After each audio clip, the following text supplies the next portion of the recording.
UP के मुख्यमंत्री योगी आदित्यनाथ आज छिंदवाड़ा पहुंचे, जहां उन्होंने प्रचार के आखिरी दिन पूर्व सीएम कमलनाथ के गढ़ छिंदवाड़ा में जनसभा लेकर कांग्रेस पर जमकर निशाना साधा। उन्होंने कांग्रेस को एक देश की बड़ी समस्या बताते हुए कहा कि कांग्रेस अक्सर देश की संपदाओं को मुसलमान की संपदा कहती थी। मोदी सरकार आने के बाद मोदी जी ने गरीबों को और वंचित लोगों को सभी योजनाओं का लाभ दिलाया। उन्होंने कहा कि आज देश और पूरे विश्व में उन्नति कर रहा है। उन्होंने राम मंदिर मुद्दे को लेकर कांग्रेस पर जमकर निशाना साधा। योगी आदित्यनाथ ने छिंदवाड़ा में कहा कि भगवान राम और श्री कृष्ण के अस्तित्व को कांग्रेस के द्वारा नकार दिया गया था। कमलनाथ भी इस कैबिनेट में मिनिस्टर थे जब कांग्रेस कैबिनेट में भगवान राम के न होने का एफिडेविट कोर्ट में प्रस्तुत किया था। उन्होंने कहा कि हम जब राम जन्मभूमि में मंदिर बनाने की बात कहते थे तो हमारा मजाक उड़ाया जाता था। हम तो यही नारा लगाते थे कि हम मंदिर वही बनाएंगे, राम लला हम आएंगे, ढांचा भी गिराएंगे, लेकिन कांग्रेस इसका मजाक बनाती थी। आज मंदिर भी बन रहा है। पहले कांग्रेस कहती थी कि तिथि नहीं बनाएंगे, मंदिर वहीं बनाएंगे। हम आपको तिथि बता रहे हैं। 24 जनवरी को अयोध्या में देश के प्रधानमंत्री नरेंद्र मोदी रामलला की प्राण प्रतिष्ठा करेंगे और कमल का बटन दबाओ, बंटी भैया को जिताओ और अयोध्या आओ।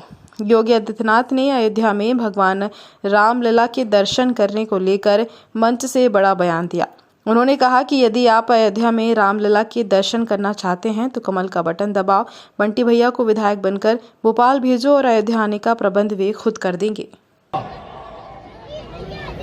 प्रचुर प्राकृतिक संसाधनों से समृद्ध एक ऐसी विधानसभा है भाइयों बहनों, जिस विधानसभा को कांग्रेस ने आजादी के बाद से ही विकास से वंचित रख करके, बुनियादी सुविधाओं से वंचित करके और पीछे धकेलने का काम किया है।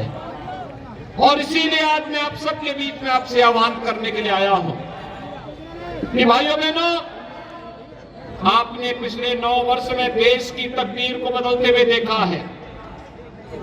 एक नए भारत का दर्शन किया है। एक ऐसा भारत वैश्विक मंच पर जो 142 करोड़ भारत के नागरिकों के सम्मान को बढ़ा रही है। एक ऐसा भारत जो दुनिया के अंदर भारत की ताकत का एहसास कर रहा है। एक ऐसा भारत संकट में फंसे हुए मानवता को एक नई राह दिखाने वाला भारत। और उन स्थितियों में जब भारत का विश्व में सम्मान बढ़ रहा हो, जब भारत दुनिया के अंदर एक सुरक्षित देश के रूप में जाना जा रहा हो और विश्व के अंदर संकट में फंसी हुई कोई भी मानवता जब भी इस संकट से मुक्त होने का कोई राह देखती है, उसकी नजर भारत की ओर होती है, प्रधानमंत्री मोदी जी की ओर होती है। भैया बहनों, दुनिया की नजरें बदली है भारत के प्रति, निगाहें बदली है भारत के प्रति, उनके दृष्टिकोण में बदलाव आया है। और एक कारण इसलिए है क्योंकि भारत ने अपने आप को आत्मनिर्भर भारत बनाया है। 9 वर्ष में भारत आज सुरक्षित हुआ है। एक समय था जब कांग्रेस के समय में दुश्मन देश ये भारत के अंदर घुसपैठ करते थे, भारत की सीमाओं का अतिक्रमण करते थे। आज किसी दुश्मन का दुस्साहस नहीं कि भारत की सीमाओं का अतिक्रमण करें, क्योंकि अतिक्रमण करने के पहले हमारे देश के बहादुर जवान उसका काम तमाम कर देते हैं।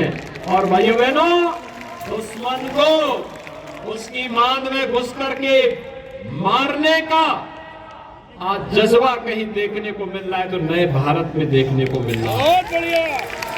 भाइयों बहनों, ये वही भारत